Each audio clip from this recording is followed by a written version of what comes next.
sel badan, sel rambut, sel jantung, paru-paru, sel kulit, semuanya bermula daripada pembentukan sel. Dan yang ajaibnya, Allah tu sangat hebat ya tuan-tuan.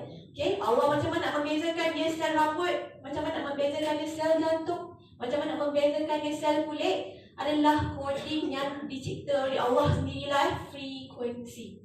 Sebab itu produk kita di dalam IT Plus mempunyai dua jenis teknologi, frekuensi, itulah yang tengah cerita sekarang ni, frekuensi, okay, dan nanoteknologi. Di mana yang frekuensi tu tadi, dia akan letak dekat dalam Active Plus tadi tu. Bila kita minum, mana sel badan kita yang kurang frekuensi coding untuk diri dia sendiri, dia akan bantu untuk top up. Sebab itu, kalau contohlah you tak ada masalah kesihatan, you rasa you tak ada masalah kesihatan, bila you minum untuk waktu yang pertama kali minum, perasan tak dia kalau betul-betul dia efektif, dia akan pergi tiba-tiba saraf sakit, tiba-tiba lengur-lengur, tiba-tiba sengal-sengal.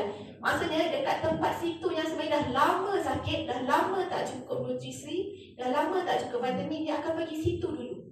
Okay, so jangan panik bila dah minum tiba-tiba ada yang sakit perut lah, ada yang cherry berry kan, ciri-ciri cherry berry.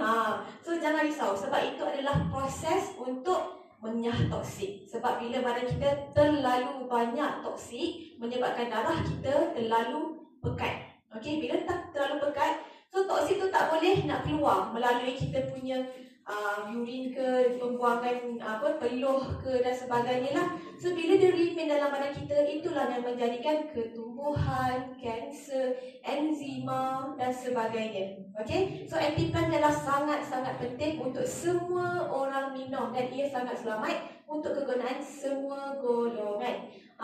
Dan jangan lupa, Active Plus bukan sahaja untuk kekalkan kesihatan, tetapi siapa yang minum, ia akan makin cantik. Okay, so kita go for next product, which is an